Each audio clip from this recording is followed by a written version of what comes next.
اصلا دا سیاست چې ما اعلان کړلو د دغه سیاست په مقابل کې دا مخالفت راپورته سوی دی. دا کوم سیاست و؟ ما څه ګناه کړې ده؟ ووایئ دا تاسې ما ته ووایئ د افغانستان خلکو د هغوی نمایندګانو ما ته ووایاست. ورته ومویل چې یو حزب په اقتدار کې نه وي نور دې راسي. بده خبره ده. زه وایم چې حزب په ټانک په زور په توپک ځان مه ساته. شایستګي ځان ته وګټه، لاړ شه د خلکو بیا یې وڅټه، لاړ شه د خلکو انتخاباتو ته رایه واخله ترې. که ډارېږي چې زه ورورکه رشوتخور یم، ظالم یم، دا یم، هغه یم، خو پرېږده چې خلک د وشړي. بده خبره ده.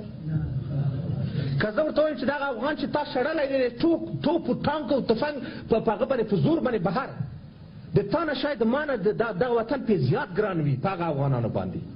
ته ولې هغوی ته وایې چې وطن فروشان دي؟ دعوت ورته ورکړي چې راسته د وطن په ودولو کې ځان ثابت کړه، کار وکړه، فعالیت وکړه. دا ټول افغانان چې پرې راټولوې در باندې راټول شي، دا بده خبره ده.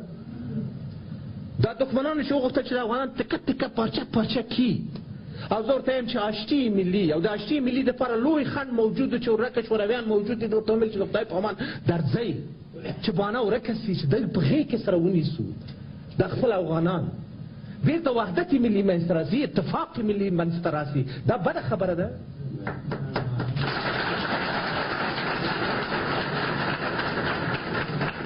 دا بده خبره ده چې زه وایم چې افغانان دې په خپلو پښو ودرېږي، د نورو په قوتونو باندې دې محاسبه نه کوي، خپل ځان نه د غیرت او ننګ ښیي. که زه وایم چې دا افغانستان په خپلو پښو ودرېږي، دا افغان دا غیرت لري، دا بد سیاست دی. د دغه سیاست په مقابل کې د ما په مقابل کې راپاڅېدل، دی حزب خرڅوي، دی اخوانیانو ته ورځي، دی مظاهر شاه صاحب موږ انقلاب وکړلو، دومره مو ووځل، دومره مو له منځه یې هغه بېرته راولي. صاحب انقلاب یې خرڅ کړلو، زموږ ایډیولوژي یې خرڅه کړله، زموږ دا یې خرڅ کړل. ګراس صاحب د ټولو خبرو ملامت هم زه هلکه زه دې متامولم پرون چې ته ګلبدین ته ځې. ما ویل چې زه ګلبدین سره کېنم، په مکې کې کېنم، په بیت الله شریف کې کېنم، مګر بربنډه سیاست مې کول، نو پټ سیاست خو نه کوم که نه.